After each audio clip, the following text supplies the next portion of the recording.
Welcome to the Cherry Picker, the horror movie podcast where we like to kill people, but not really. I'm your host, Zack Cherry, and with me as always is... You know, it's a blur. I mean, not complete amnesia. I mean, I remember Sister Mary Margaret puking in church and Betsy Riley saying it was morning sickness. And I remember the time I forgot to wear my underpants to school, and the name of the boy who remembered was Ricky Friedberg. He's dead now. But last night, complete blur. Couldn't you just die? Eddie of Edward is Truth. A blur! You're doing one of those long intros. Yeah. All right. This... From memory. Very good. This is another episode of the Cherry Picker After Dark, our monthly Patreon exclusive episode. So if you are tuning in on YouTube or whatever your podcast streaming platform is, just know that this is a preview.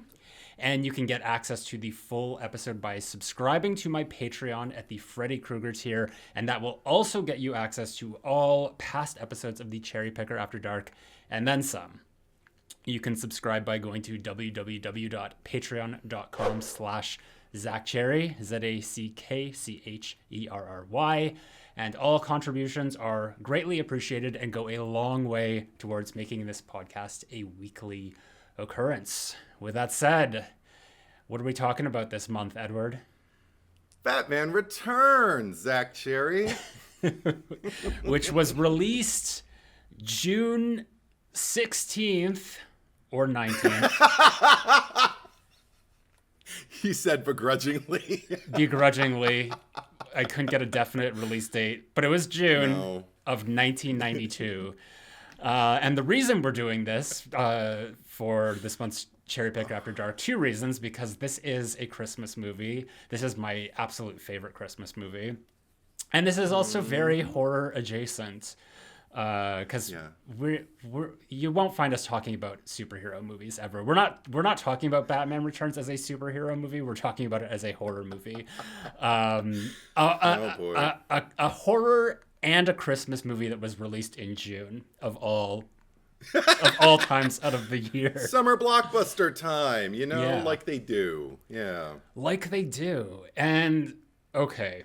So flashback to 1992. Well, we were both alive. Did you see this theatrically? Do you remember? Oh, I remember the first time I saw the trailer on like a VHS tape prior to it, and I was so excited because it was the first inkling I had. We all wanted there to be a second Batman movie after the first one, and I remember, we all meaning just everyone, but I remember seeing that trailer. It was it was ahead of this movie nobody remembers called Curly Sue, and I remember that's the first time I saw Danny DeVito in that makeup, and I didn't know it was Danny DeVito.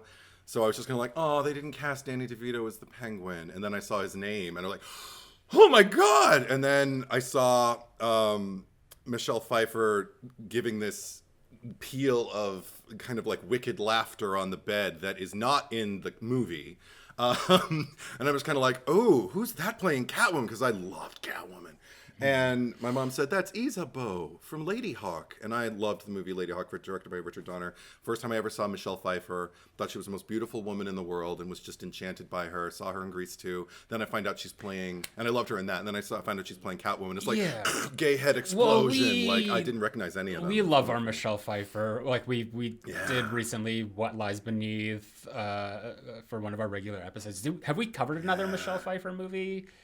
As Not of yet? yet. Okay. Well, No, there's more. There's more to come. Yeah, there are. But she is a huge part of this movie, and why this is such a huge, like just a very special thing within the LGBT community.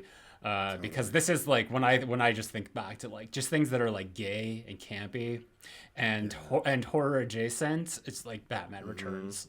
Always comes to mind. I don't remember the trailer though, which is nice because like back in those days, like trailers were, like you said, like they would be before whatever the movie was. You don't see them obviously like on the internet like we do nowadays, where you can scrutinize everything. Like the internet has just ruined everything. I mean, it's brought us to you, But walk take that back, yes. take that how you will. But it's in other ways it's ruined so much because They know what we mean. Yeah. yeah, I mean, I should have watched the trailer before this just to see what like 1992 promotional Batman Returns shit would have been, because all my memory of Batman Returns, just in terms of marketing and stuff, was the McDonald's Happy Meals. Yeah. And yeah, I had okay. all four. I wish I still had them because I would have like presented them here for the video. And just Yeah. like, look at all them. I distinctly remember them because there was the four little cars Yes. of the whatever was in the movie. There was like the penguin one, which was his yellow rubber ducky. It wasn't rubber, but it was just like the thing, and it had like a spinning umbrella on the front or something. Mine didn't. Yeah, mine wasn't the duck. They put him in something yellow, but it wasn't the duck. But there was a spinning umbrella in the front of it, so they Yeah. created a vehicle for him when they didn't need to. yeah, Catwoman something had like- a little purple car with a black cat tail that would wag Yeah. when you pushed it forward. And Batman was like the speeding missile thing that you just like push his head down, and it would like wind it up, and then have you that release it. one. No. I only had the and then they just Penguin had and the Catwoman. And then they just had a generic Batmobile that had no character head on it. And I think you just like just Okay. pulled it backwards to like rev it up and then like let it go. Right, and I had one of those from the first movie, but I didn't get the McDonald's version No, for this one. I had all four. Whenever McDonald's, I mean, I don't know what they do nowadays. I don't go to neither. McDonald's enough, but I'm sure whatever the shit they've got nowadays is nowhere near as cool as how it was back in the 90s. Like Not at all. when Hercules came out, like the Disney Hercules, they had those collectible plates. I bought every single one. Like that was like my fine china.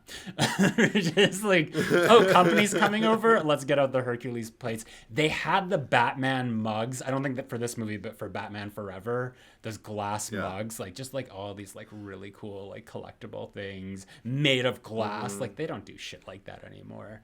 No. Or maybe just like whatever is out now is just of no interest to like old people like us. So we're just like, I don't know what that is.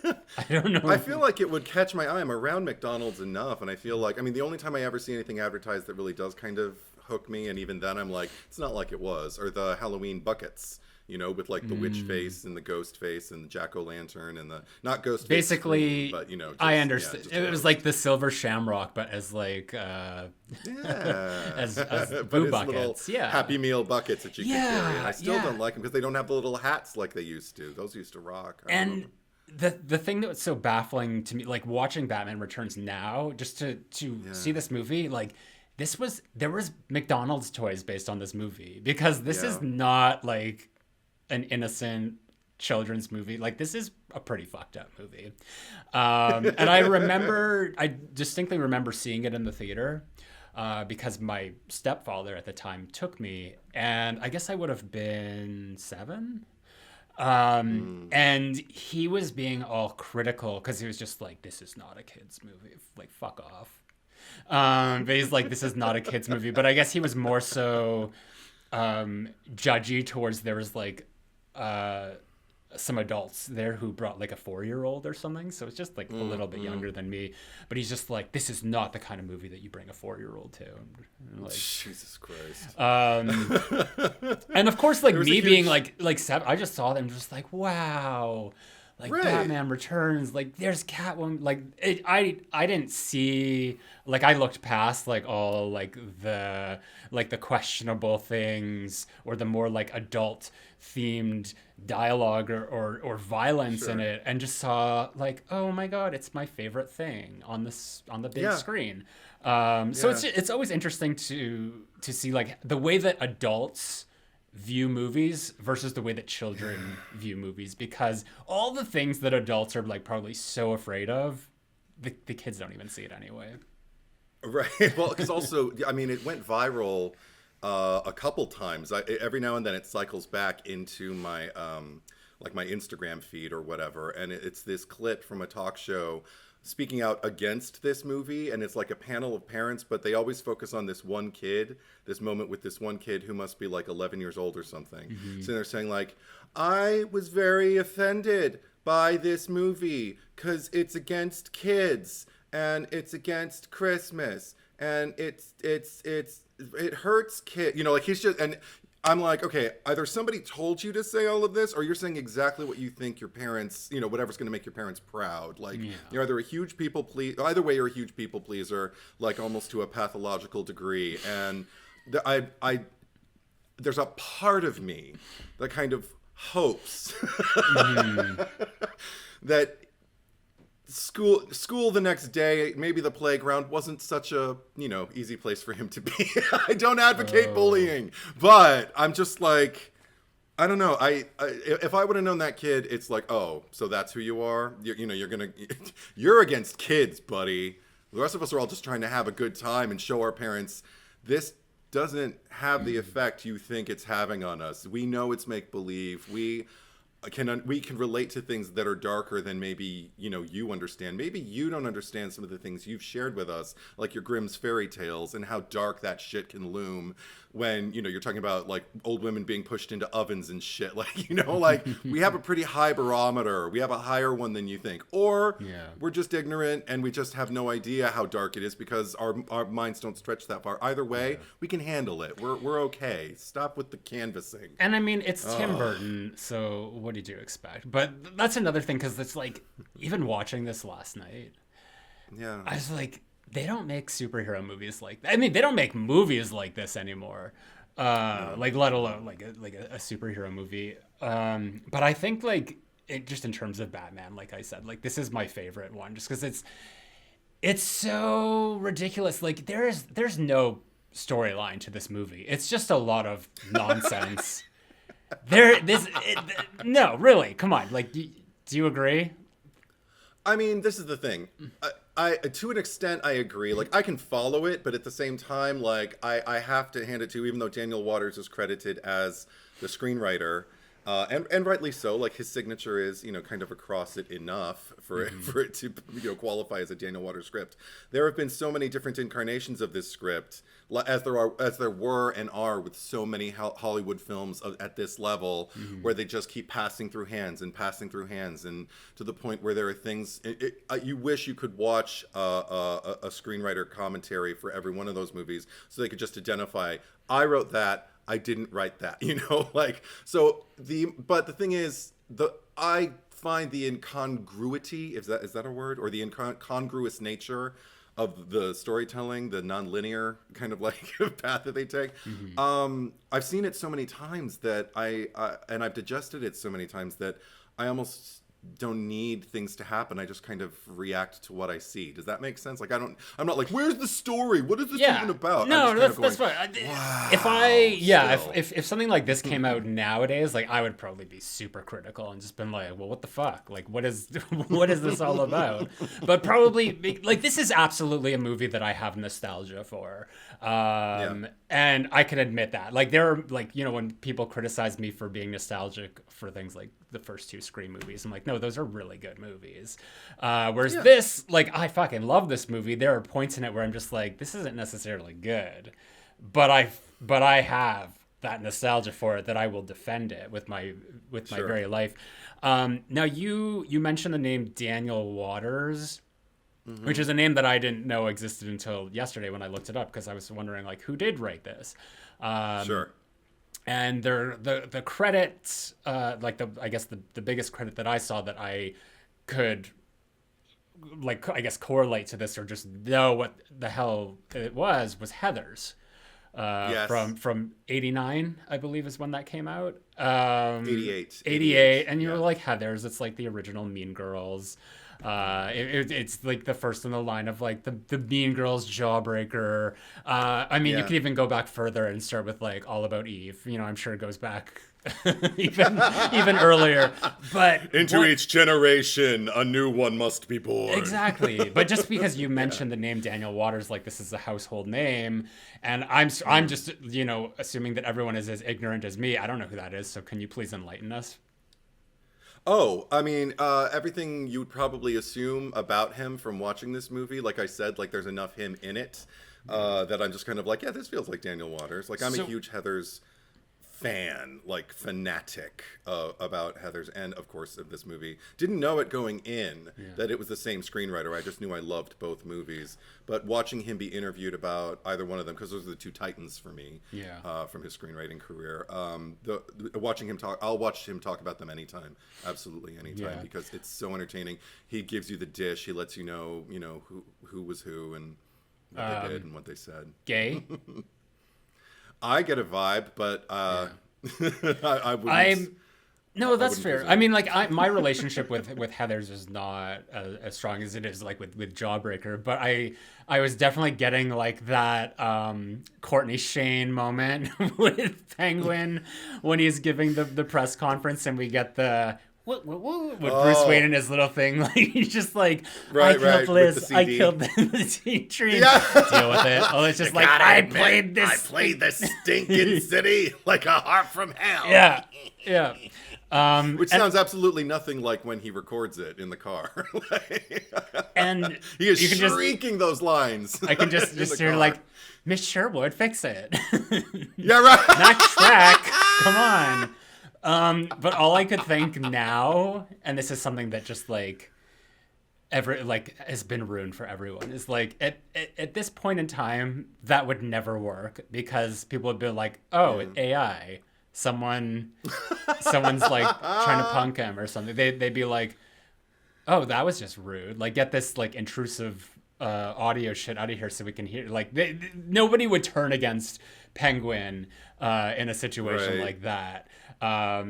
They very well might come prepared with their cabbage and tomatoes, but eggs and tomatoes to a speech. Why? But yeah, no, absolutely. Was it eggs? Because it looked like cabbage. The line is eggs. They were full on pitching like heads of lettuce at him because I think they read better on screen and probably easier to clean up for the next setup. But he says eggs in the line, as though there were eggs being thrown at him. But no, I didn't. I can't see any eggs. That's not where my eye goes. The tomatoes read more. Anyway, I know that was not Heathers, but Jawbreaker. But I was getting like Mean Girls teen movie beats it's like here the and snake. there. It's the snake eating its tail. If you don't have Heathers, you don't get Jawbreaker, and if you don't have either of those movies, you don't get Mean Girls. It's very much a domino effect. But yeah. Okay. So the one scene that I've probably seen more than anything, which I'll like look up on YouTube and just watch in its full glory every once in a while, is the Selena Kyle Catwoman transformation. It's such an iconic scene in movie history, and it's such a like an allegory for coming out. Or any sort of coming out or transformation that one undergoes, but just everything about it, the performance. I mean, you know how I hate talking about like anything like Oscar wise, but Michelle Pfeiffer in this movie. I mean, come on, this is by far her best performance of her career. She gets to do things that nobody knew up until that point she was capable of, and that she hasn't really been asked to do all that often since either. And I mean, and I'm sure everybody knows the story that she was not the original choice for the role. Annette Bening was cast. She became pregnant, called up Tim. He was like, "Oh, I'm really happy for you. What are we gonna do?" And Sean Young canvassed for the role after losing out to Vicky Vale when she fell off a horse, because she was Vicky Vale, and then she was training a week before she was supposed to start shooting, and she fell off a horse and broke her arm, so she couldn't do it anymore. She fell off a second horse? The first horse. What second horse? No, I thought you said she lost out on the Vicky Vale role by falling off a horse, and then she didn't fall off a horse. Well, Sean Young fell off a horse for the first Batman movie. The second movie, when she heard Annette Bening was out, she was like, "Oh, my opportunity. Like, I can reclaim, like I can play a Batman villainess now, and it's probably even better for me." And she strong-armed her way into many offices and turned everybody off. And unfortunately, like, it was not the way to go. It's like, no, let them come to you. But she thought she'd do what Catwoman would have done, which is just kind of like wreak havoc on the system, which she was right. I mean, about that, Catwoman would have done that, but would Catwoman have been cast as Catwoman then? Probably not. I think everything worked out for the best. I do too. In any event, and Michelle Pfeiffer is also my favorite Catwoman. I mean, I'm sorry to all the Anne Hathaway or Halle Berry stands out there. Oh, poor Anne. I don't think I love Anne Hathaway. I think she did a great job in that performance, but I honestly don't think she's anyone's favorite Catwoman. I've heard people at all. You know, she's good though. I liked what she did with it, but she's not mine either. Yeah. And Michelle, like it's getting harder and harder because they just keep putting incredible actresses in that role. But Catwoman. Why are we not seeing what?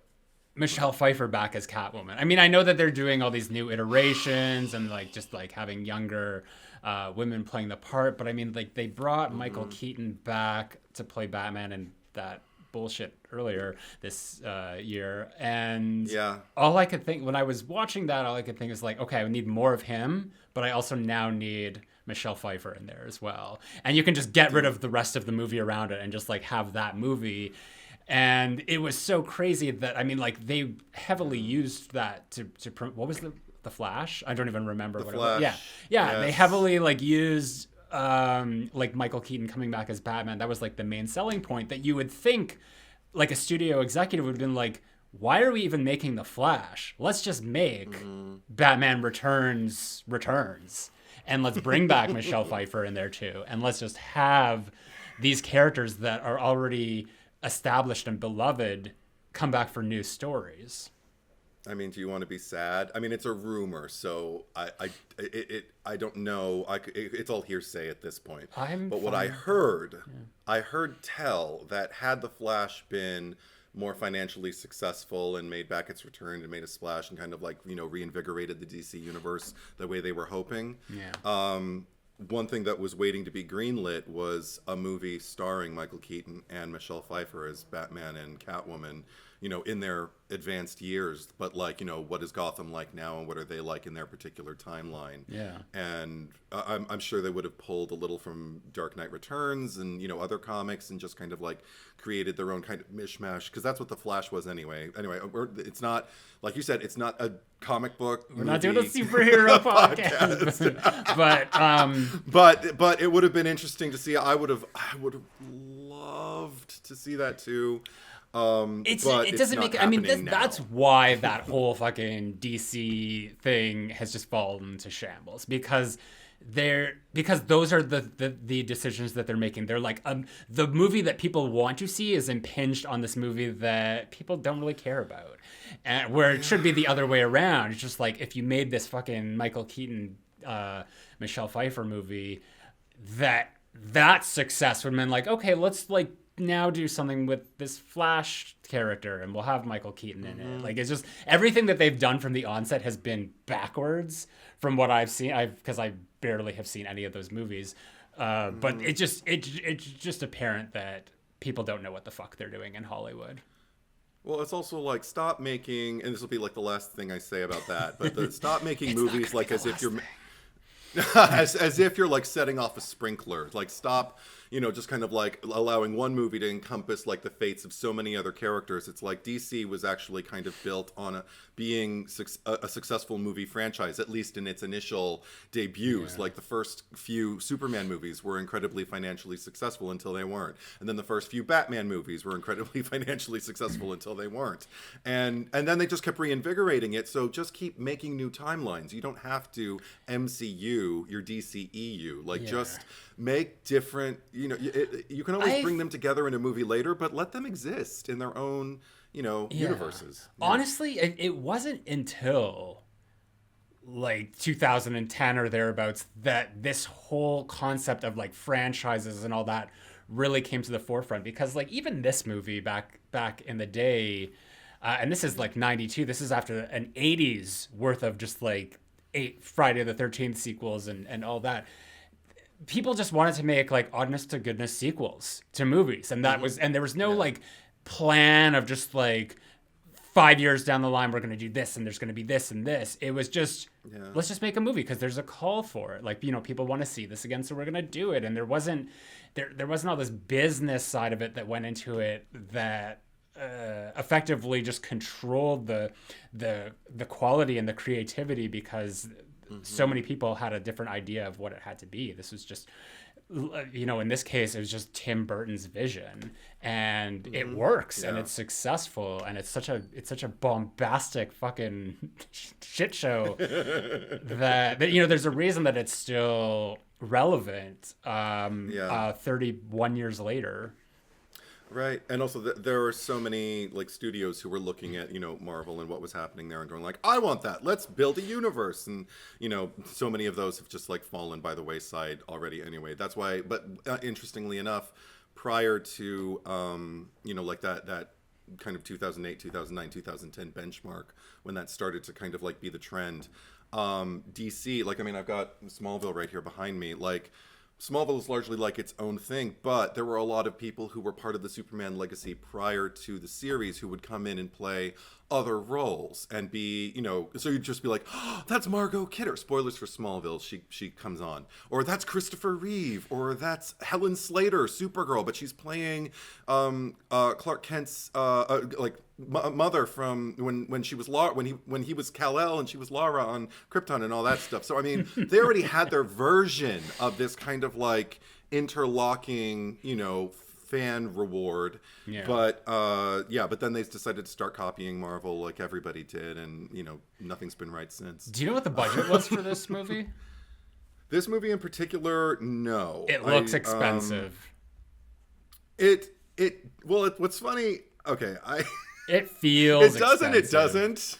I mean, it does and it doesn't, because one thing that I love about this movie is it's been around long enough that I've seen it through many, many different lenses. And there was one commentary that was going around for a long time with Kevin Smith and Mark Bernardin watching this movie. And Kevin Smith kept remarking, as from a filmmaker's standpoint, like, this is so small. Like, he looked at like the tree lighting ceremony in this movie and looked at how many people showed up for it. And if you're just thinking like, oh, how many actors we need, like, that's a lot of people. That's about 50 people. But if you think about it in relation to like, what would it be like if it were the tree lighting at Radio City Music Hall, you know, like in New York around Christmas time? If that same amount of people in Gotham in this movie showed up at Radio City Music Hall, it would be considered a failure. It'd be like, wow, I guess we better just stop lighting the tree. No one is here looking at this thing. I definitely noticed there's never a large crowd. Yeah, no, I definitely noticed that at the first one, where it's just like Gotham City, and they're just like, is this like the inauguration turnout? But I mean, those are extra. Like extras are not like expensive. But like, no, there's everything in this movie is a set. Like, there's so many sets in this movie. That's where I'm just seeing like the money has gone into. Like they created this whole fucking zoo essentially. Oh God. And I don't. There's parts of it I'm like, what is a miniature and what is like the actual set as well? Because there's certain parts where like the camera, what it's doing, it's just like there's no way that this is like a full environment. But it's expensive. Like, it looks expensive for its day, for sure. Like, you can watch any movie now that was made 31 years ago, and you can be like, well, that effect didn't hold up, or that didn't hold up.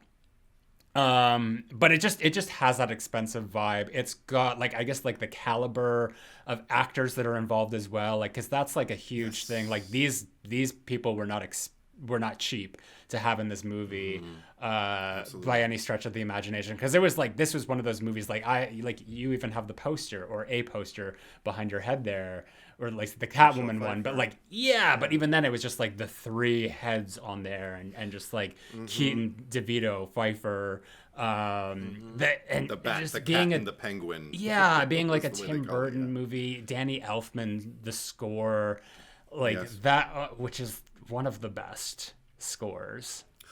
I know the score from front to back, as well as I know like the lines from this movie. Like, I could literally just recite the the score for you with the lines interstitial. In fact, actually, you were talking about Selena Transforms, which is probably my favorite track from this entire score. But what I love about it, and the reason I know I love it, is because I saw this movie when I was 12, and I remember getting a hold of the score as soon as I could, like after, and I didn't even have a CD player yet, so I got the audio cassette, and I remember you had to rewind, you know, and it would take time. This new generation, you will never know the gratification of like rewinding something to cue it back up to a song you want to hear, hitting stop and play, and it starts right at the song. You never had to work for it. You never had to work for it. No, it was so gratifying. It was like, oh, I did it! You know, like, you can't explain it to people now who are just kind of like going on shuffle and, you know, hitting the back button and whatever. You know, like it just doesn't read. Anyway. I didn't realize that they had the scores available like that on cassette. Like I know that there was like soundtracks for. I don't know if this movie had a soundtrack. I know that Batman. There was only one song really. I mean, they didn't release a soundtrack that had like the instrumental "Very Kinky Girl" playing at the Masquerade Ball or anything like. There's not that much. Or "We Wish You a Merry Christmas." Like I mean, it's all. Well, it wasn't until like the Schumacher movies where they had like the yes. Because that was the one where I remember the Seal song, which like I don't even know if anyone actually knows the lyrics to it, but just the Kiss from a Rose. Yeah, but I have no fucking idea what he's saying. But there was like a U2 song. Like it was just like chock full of like everything. Because I mean, that was like getting into the mid 90s where, you know, they were really starting to rev up the MTV generation again. Sure, but the first one had a soundtrack and a score album by that Prince. You could play.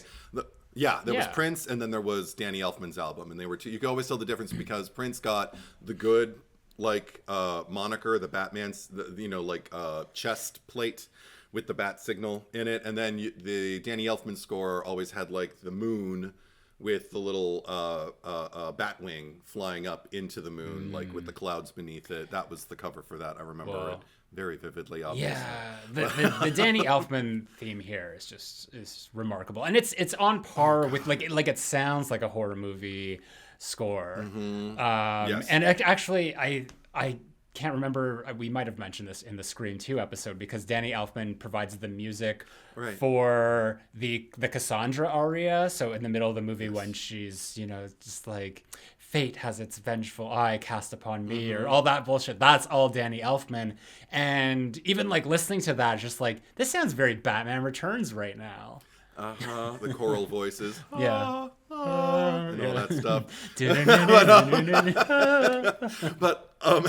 But I remember Selena Transforms. I remember whenever I would replay it, I memorized. By the time I got the VHS, I remember I memorized the staging, and I could do it to this day. Like I can do the staging of Selena tearing up her apartment, laying there with the cats, you know, going around her and like nipping at her fingers, and like knowing when the shot like reaches her eyes, doing that flutter thing. Which also, Michelle Pfeiffer. I love that. That was something they didn't know she could do that, but she just kind of said, Tim, I can do this thing. It's, you know, like one of these weird little quirks, you know, some people have strange talents. She's like, I can do this thing with my eyes. And she showed him and he was like, oh, do that. So she laid down and she did it into the camera. And it only builds. Everything about that entire sequence is about swelling, like building to like a huge crescendo and then kind of releasing and then crescending or ascending again in intensity, and then just kind of like this glorious weaving of like I watched it for this particular screening with my mom who hadn't seen it in ages, and that sequence was the one she really responded to. By the time we got to the end of it, where she comes in and says the infamous line, I don't know about you, Miss Kitty, but I feel so much yummier. Wow. Anyway, that is going to be it for the Cherry Picker After Dark preview. If you would like to watch the full episode, head over to my Patreon and subscribe there. You will get access to all of the other episodes of our Cherry Picker After Dark, and it is greatly appreciated. So thank you very much for watching, and we will be right back.